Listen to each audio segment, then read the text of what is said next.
to Reclaim You. Laura is here, and we're going to talk about all of the many masks that we wear. Yeah, happy Halloween. Happy Halloween. 'Tis the season for masks. Indeed, indeed. For some of us, 'tis always the season for masks. Yes, that's true. On the theme of Halloween, what was your favorite Halloween costume you ever had?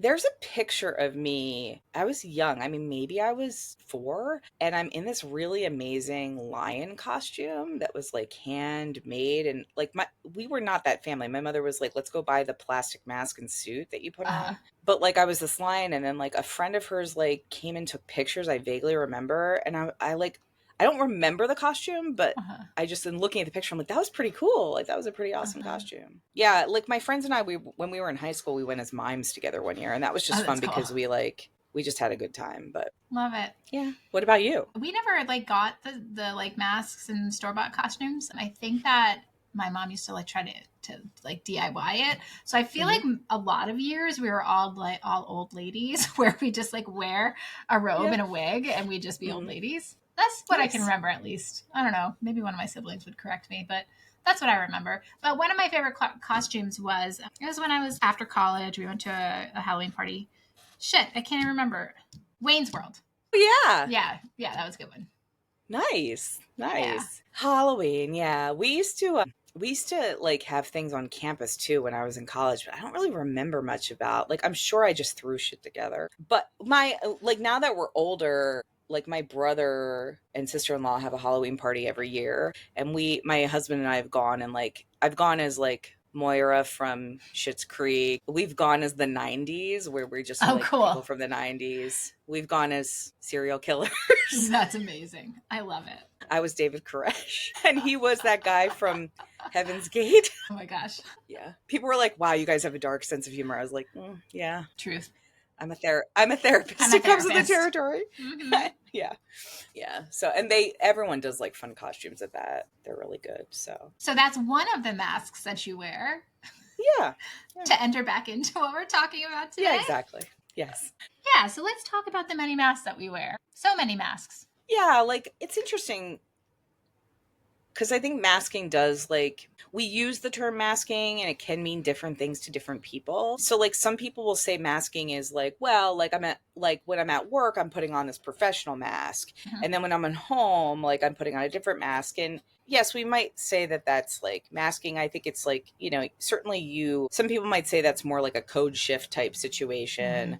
Although code shifting, especially when we look at that from the dynamics of race, like can really be exhausting, and it is masking, right? And it's masking to try and fit in, to try and like not be subjected to the inherent racism that's in our society and structures and stuff.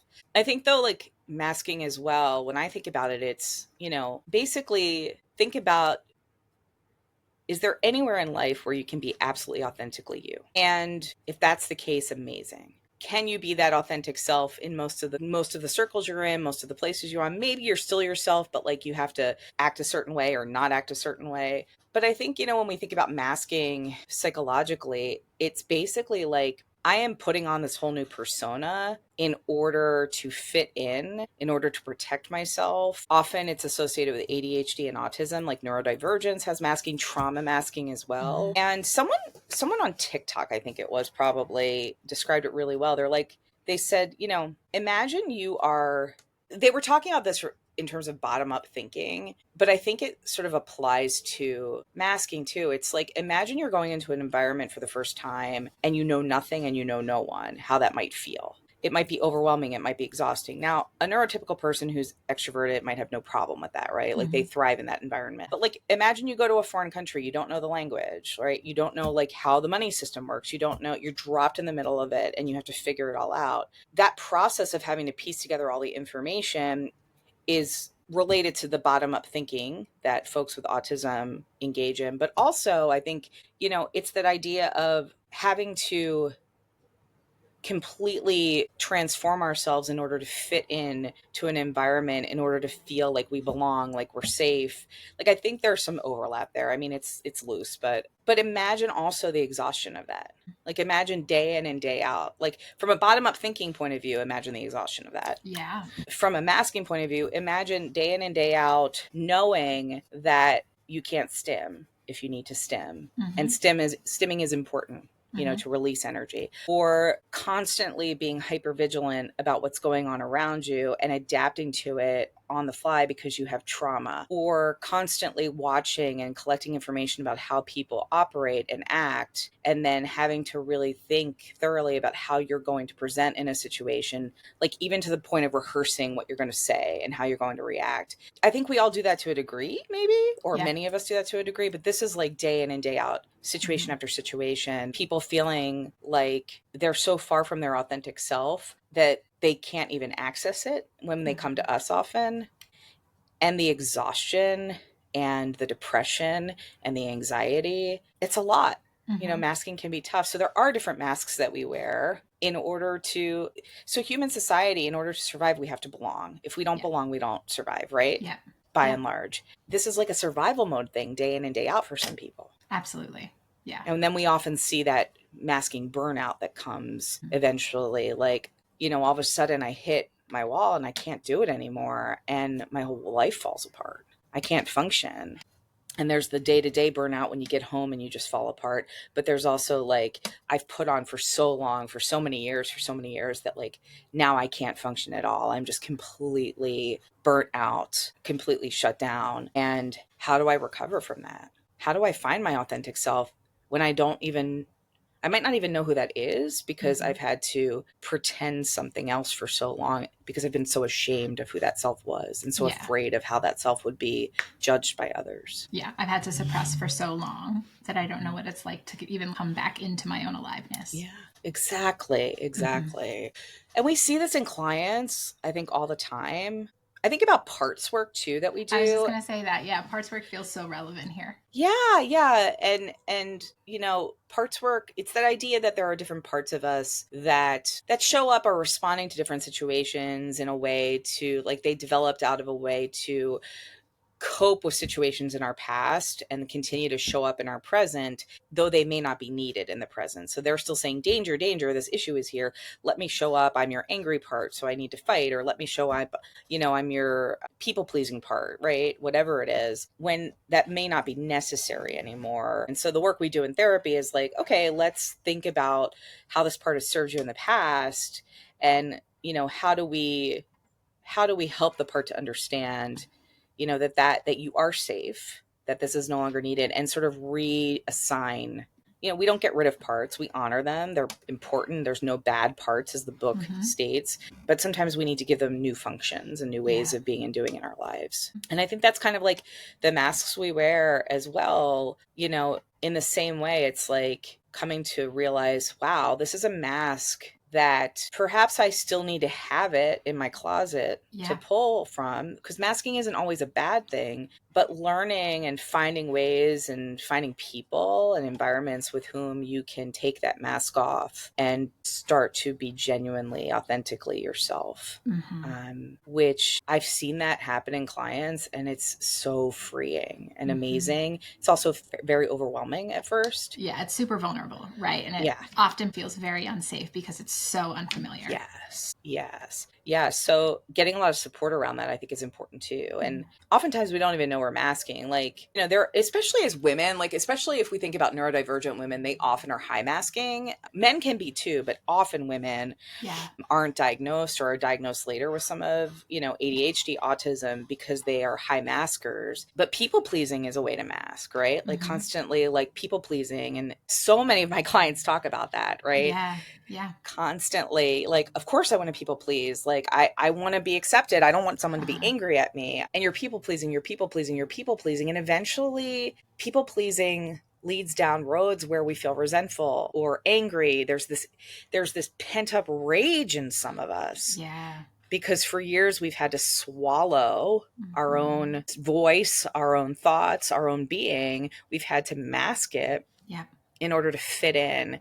And then the rage is often coming out sideways. So the rage might be coming out toward self-harm, ED, other ways that rage, alcoholism, addictions, things like that. Sometimes the rage might be coming out sideways in relationships where we're cutting off from people constantly. We can't seem to keep relationship in those, like, we don't do intimate relationships well. Like I have people who are like, I just don't do them well. Well, Yeah. sometimes it's because a lot of that stuff comes out in the Yeah. relationship that feels safe or that you hope to feel safe. So yeah, there are so many ways. I mean, I think just like you could go into the Halloween superstore and find 1,000,001 costumes, I think if we sat with what are the masks that I wear day to day, we could come up with quite a few. And some of them might be unique to us and our history.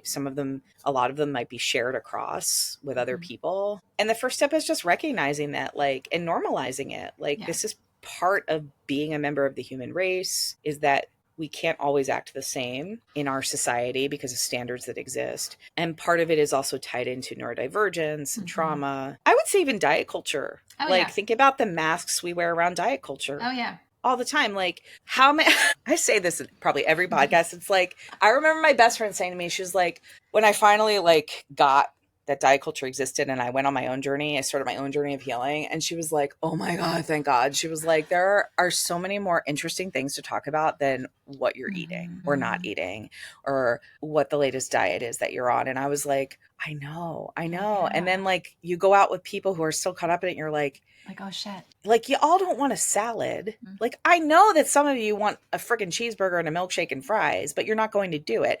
That's exhausting. That is for exhausting. various reasons. Yes. Yeah, or have to put on this persona of like, oh, I go to the gym and I'm a gym rat and this is what I do. And then And this like is I why keep I'm... yeah. And then I keep failing at it and I keep having to like, and then I'm shaming myself because I can't seem to get it. Well, maybe that's not what you need. That's not who you are. I mean, maybe your movement's going to look different, but we're all, having to fit in boxes in our society because of these standards that exist, whether it's diet culture or elsewise, is exhausting and dehumanizing. Yeah. Yeah. And I feel like so much of this process is the unmasking process is divesting from societal norms, choosing like, what am I comfortable with? Which norm am I like, that's kind of stupid, or like, that's kind of fucked up, right? Like, and slowly pulling back to be curious about what do I really feel? And for a lot of people, and I think myself included, it's like, oh, I don't even know because I don't really know who the hell I am. Yeah. So it's this, it feels really big because it is really big, know? Yeah. Yeah. It's big. It's scary at first. I think it's also where therapy can be really helpful, or safe places. Like when you find that friend or that group of friends where you feel like, wow, this is the first time, like, I feel like people see me. Like I feel like I'm understood. That is a huge moment for many people. That can come on the heels of therapy because now there's more of an understanding and an acceptance of self so that one can go find those circles of people. But yeah, we do need that safety. We need a place where however we show up, we're honored, we're respected, we're not judged. And, there's a curiosity factor for those of us sitting across, if someone is acting a certain way that we find is odd or not quite in line with like how we were taught, before judging them off the bat, like, why not be curious about, I wonder how it is that they're acting that way and I feel like I can't. Yeah. Yep. What keeps me from just being authentically myself? Or sometimes it's like, wow, if this person, I wonder what's going on there. Like, are they putting on? Like, are they uncomfortable? Like there's curiosity, I think, can help in a lot of cases of just like trying to understand a situation with compassion versus judging outright what's going on. And kids are the worst. Kids roll their eyes and like, oh my God, like, I don't want to be associated with that person. I mean, kids in school who are struggling with this, it's awful. It is awful. Yeah. And then it just, as adults, we're no better. Right. It's just like a different version, it's a different version. We've learned the strategy really, really well to mask or to, disown parts of ourselves often because of the impact of what we've been through in the past. So we get really, really good at it. And I think for most of us, we don't even realize like it's not serving us until we realize it doesn't serve us. Thinking about the people pleasing thing, like we're pleasing. So we feel like maybe surface level, we belong because we're pleasing and people need us and we can do whatever it is. But there's that like depth of longing inside where if you're masked and you're not showing up with what you need and who you really are, I think that longing for belonging still remains, right? That longing for connection, because the true you isn't being connected with. It's very surface level. Yeah. So here we go, like replaying patterns because of that. Yeah. Yeah. And the true you is so exiled that you believe that true you is not worthy. It's bad. you're embarrassed, ashamed of who you are. Mm-hmm. You want nothing to do with it. So anytime that might show up or show itself, you double down. And that's where we see, of course, like anxiety and depression come in, people's sense of self-worth just being destroyed. And I think ultimately, when folks show up in the room with me for therapy, it's often where they've hit a breaking point. And it's like, I can't go on like this. I'm falling apart, and I don't even know I don't even know what I would look like to put myself back together again. Yeah. Yeah. Where to even start. Yeah. Mm-hmm. Yeah. So how do we not let it get to that stage? Yeah. Right. Yeah. Yeah. And probably the first step is just acknowledging, like, where is this showing up? How does this show up for you in your life? What moments in time feel like you're authentically you? Mm-hmm. Maybe there are some, maybe there are none, right? But that's just information. Exactly. Yeah. Yeah. And oftentimes people are like, I don't even know what that means. Mm-hmm. Right? It's like cannot compute. And you're like, okay, so now we Yeah. know where we're at. Mm-hmm. Mm-hmm. Yeah. And looking historically at, like, that's where some trauma work might be helpful as well. Yeah. Like, let's look back at, like, when did you first notice there's this challenge in being able to be yourself? Or when did you first notice you started people pleasing, let's say? When did when did you first notice that coming up? When you're people pleasing, let's listen to your body. What's your body saying?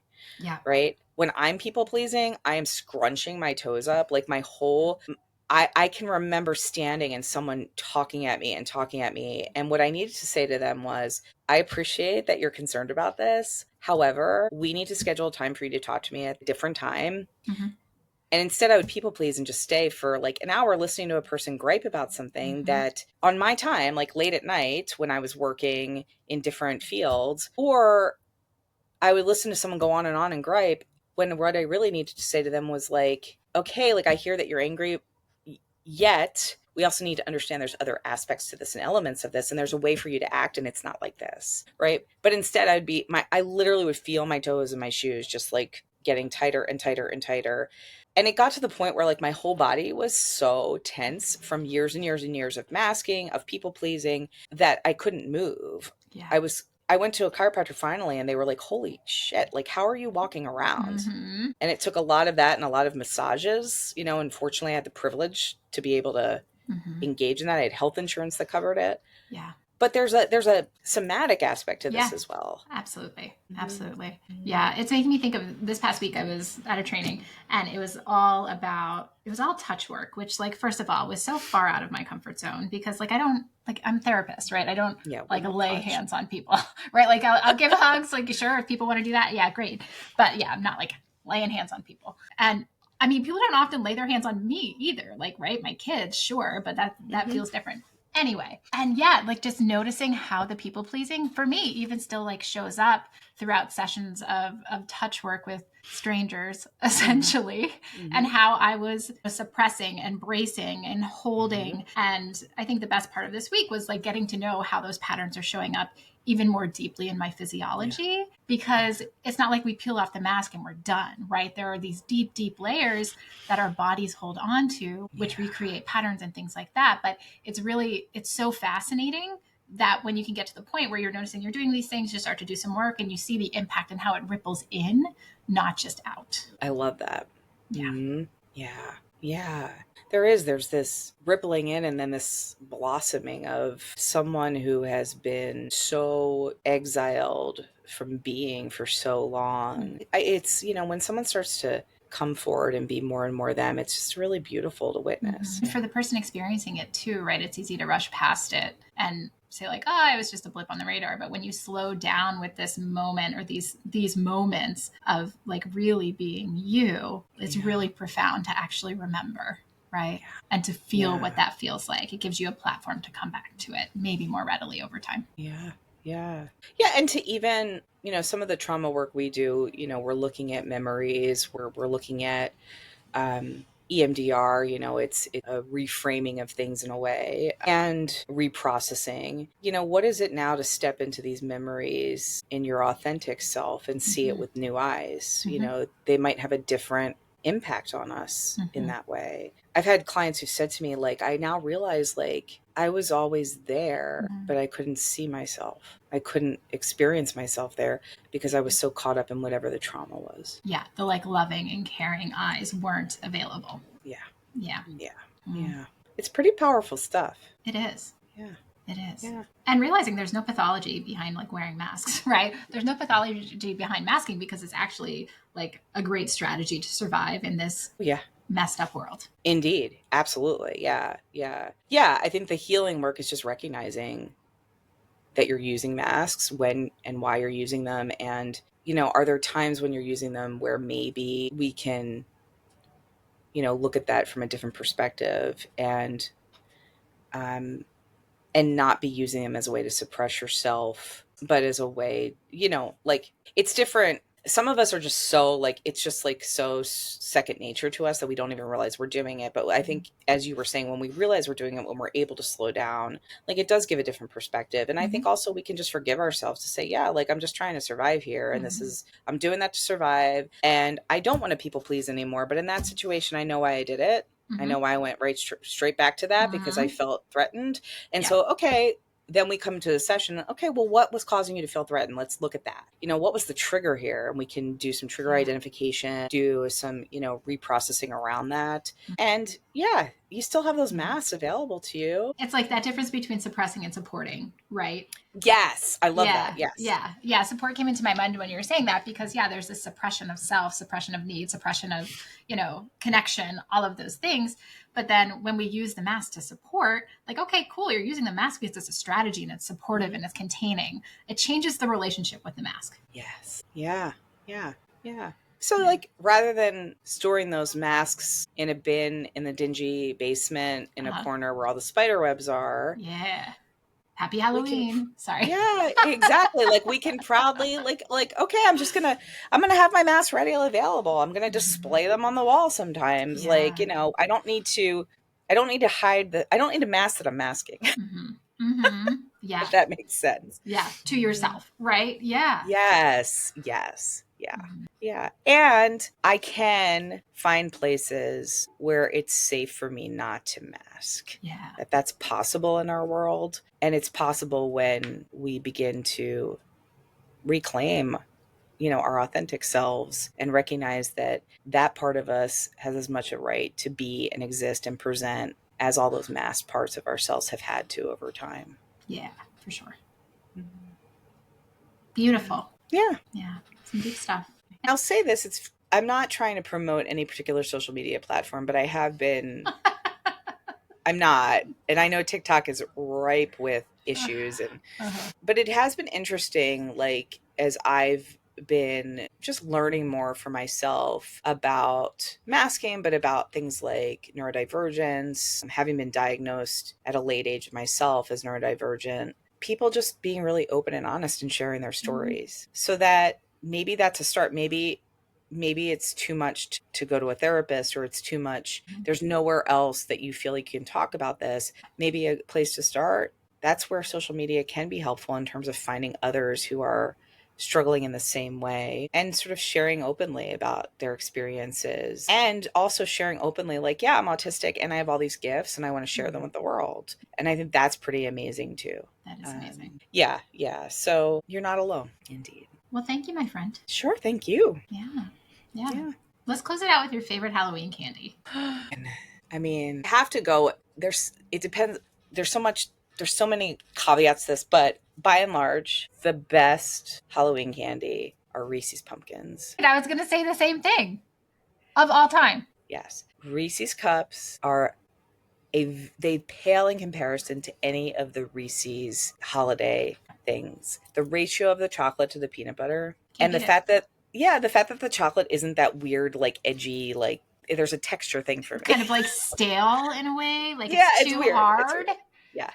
Yeah. So Reese's Pumpkins, I think they have like bats and ghosts too now. Like you get the whole like variety bag. But yeah, I gotta go with Reese's. I'm with you.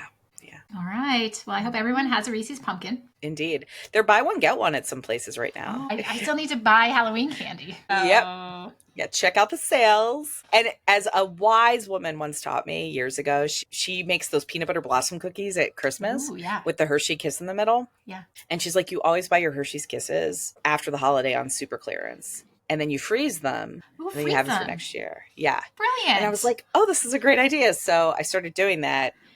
And I found that some of them lasted, but not all of them. Because I was like, oh, I have chocolate. I have chocolate. Right. I was going to say, let's still just eat them frozen. Yeah. But at least you got them cheap. That's true. That's true. Yeah. CC, the money podcast we've been doing.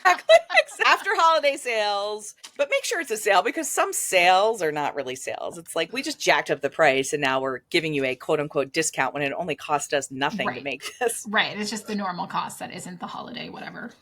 Yeah, indeed. It's all trickery. Yeah, anyway. So I hope everyone has a great Halloween. Enjoy it. Whatever candy or you eat or don't eat, or have a great Whatever time. masks you wear or don't wear. Enjoy. Happy Halloween.